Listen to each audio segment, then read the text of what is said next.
Berkurban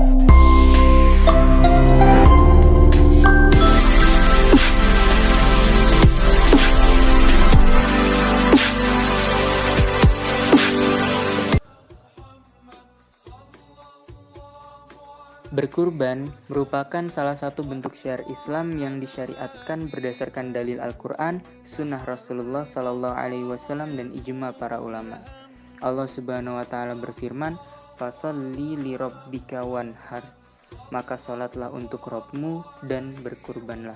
Quran Surah Al-Kautsar ayat 2.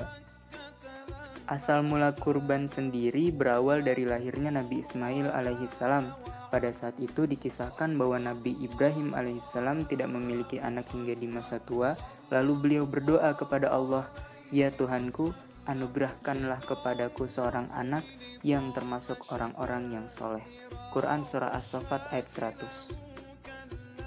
Allah Subhanahu wa Ta'ala mengabulkan doa Nabi Ibrahim alaihissalam dengan menganugerahkan seorang putra yang diberi nama Ismail. Sewaktu Nabi Ismail alaihissalam mencapai usia remaja, Nabi Ibrahim alaihissalam mendapatkan mimpi bahwa ia harus menyembelih putranya, Ismail. Adapun mimpi seorang nabi adalah salah satu cara turunnya wahyu Allah Subhanahu wa Ta'ala. Sehingga setelah itu Nabi Ibrahim pun menyampaikan isi mimpinya kepada Ismail untuk melaksanakan perintah Allah Subhanahu wa Ta'ala untuk menyembelih Ismail. Ibrahim berkata, "Hai anakku, sesungguhnya aku melihat dalam mimpi bahwa aku menyembelihmu, maka pikirkanlah apa pendapatmu." Ismail menjawab, "Wahai ayahku, kerjakanlah apa yang diperintahkan kepadamu. Insya Allah, engkau akan mendapatiku termasuk orang yang sabar." Quran Surah As-Saffat ayat 102. Dengan tingkat keimanan yang luar biasa, Nabi Ismail alaihissalam ikhlas melakukan apa yang telah Allah Subhanahu wa Ta'ala perintahkan, dan beliau berjanji kepada ayahnya akan menjadi seorang yang sabar dalam menjalani perintah itu. Nabi Ibrahim alaihissalam lalu membaringkan Nabi Ismail alaihissalam dan bersiap melakukan penyembelihan. Nabi Ibrahim alaihissalam dan Nabi Ismail alaihissalam nampak menunjukkan keteguhan, ketaatan, dan kesabaran dalam menjalankan perintah itu.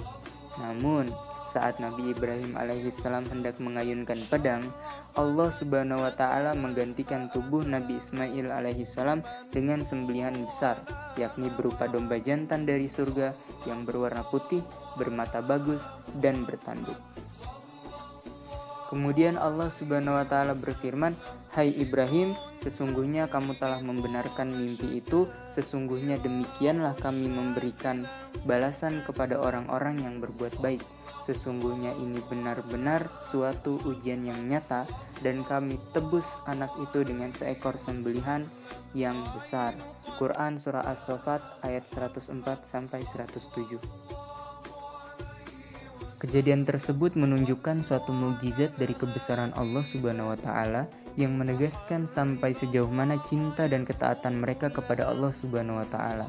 Dan melihat apa yang telah dilakukan Nabi Ibrahim alaihissalam dan Nabi Ismail alaihissalam, bagaimana keduanya mampu lulus dalam ujian yang sangat berat itu dengan takdir dan ridha Allah Subhanahu wa Ta'ala. Dari sinilah kita bisa mengetahui bagaimana asal permulaan ibadah berkurban yang dilakukan umat Islam pada tiap hari raya Idul Adha di seluruh penjuru dunia.